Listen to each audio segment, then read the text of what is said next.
ভোরের নরম আলোতে রানী গাই একা ঘাস খাচ্ছিল। জঙ্গলটা একদম শান্ত। ঠিক তখনই শান্তির ওপর বাজ পড়ে, বাঘ গর্জন করে। আজ অবশেষে তোমাকে ধরলাম। একেবারে রেডি হও আমার সকালের খাবার। রানী গাই ভয় পেয়ে থরথর কাঁপতে থাকে। গুরু কান্না গলায়, ও মা, আমি তো ঠিকমতো দৌড়াতেও পারি না, আমাকে খেয়ে কি লাভ হবে তোমার? আর আমি তো খুবই বোকা, আমার মাথা দিয়ে তো কিছুই কাজ হয় না।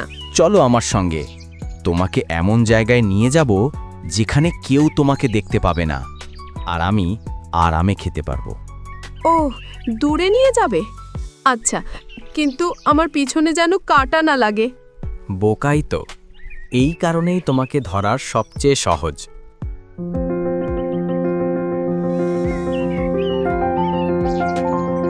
উঁচু গাছের ডালে বসে মিঠু বানর সব দেখছিল। মিঠু চোখ বড় বড় করে, ও না, চালাক বাঘ রানীকে নিয়ে যাচ্ছে। রানী তো এতটাই বোকা যে কথা বলতেও ভুল করে। তাকে বাঁচাতে কিছু করতে হবে। মিঠু দ্রুত লাফ দিয়ে গাছ থেকে নেমে শিয়াল লালুর কাছে গেল। মিঠু, লালু, খুব বিপদ।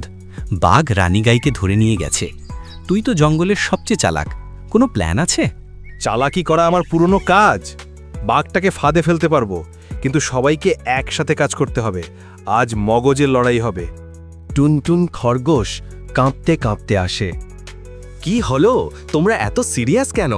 আমি তো দূর থেকেই দেখলাম তোমাদের মুখ কালো হয়ে আছে। মিঠু সব বলে দিলে টুনটুন আরও ভয় পায়। টুনটুন, ওগো, বাঘের সামনে আমার তো হাঁটু কাঁপছে। আমি গেলে কি করব?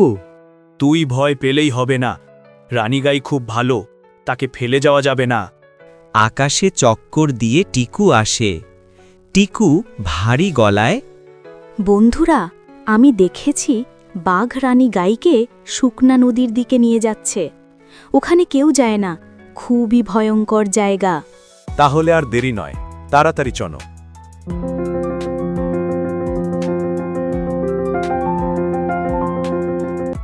শুকনা নদীর পাশে লালু হাতে কলমে কাজ শুরু করে। লালু, এই জায়গায় একটা বড় গর্ত করে পাতা দিয়ে ঢেকে দেব। বাঘ বুঝতেই পারবে না। তোমরা পাহারা দাও। বাহ, তোকে ছড়া আমরা কি করতাম লালু? বাঘ রানী গাইকে নিয়ে নদীর ধার দিয়ে হাঁটতেছে। আচ্ছা, বাঘ আমাকে খাওয়ার আগে কি আমাকে একটু ঘাস খেতে দেবে? না হলে আমার ভিতরটা খালি লাগবে। এত কথা বলো না, এখানে এসেই তোমার ফাইনাল সময়। সত্যিই বোকা। আচ্ছা ঠিক আছে, চলো, অল্প ঘাস খেবে, বেশি না। আসো, আমার পিছনে পিছনে আসো। বাঘ জোরে হাঁটতেই ধড়াম, সে গর্তে পড়ে যায়। বাঘ চিৎকার করে, ও মা, কে আমাকে ঠকালো? আমাকে এখান থেকে বের করো। মিঠু, লালু, টুনটুন, টিকু লাফিয়ে বেরিয়ে আসে। মিঠু, আমরা ঠকাইনি, তুই নিজেই বোকামি করেছিস। তোরা না এলে আমি আজ শেষই হয়ে যেতাম। আমি সত্যি বোকা, কিন্তু তোরা আমার আসল পরিবার। বন্ধু বাঁচাতে আমরা সব পারি। তুই বোকা হলেও তোর মনটা ভালো। গর্জন শুনে সবাই চুপ হয়ে যায়। রাজা সিংহ এসে দাঁড়ায়। কি হচ্ছে এখানে? কেন বাঘ গর্তে? সব শুনে রাজা মাথা নেড়ে, চমৎকার কাজ করেছো তোমরা। বুদ্ধি দিয়ে যেভাবে বাঘকে থামিয়েছ, এটা সত্যিই প্রশংসনীয়। এভাবেই চালাক বাঘ নিজের চালাকিতাতেই ধরা পড়ে গেল, আর জঙ্গলে ফিরল শান্তি, হাসি আর বন্ধুত্বের জয়।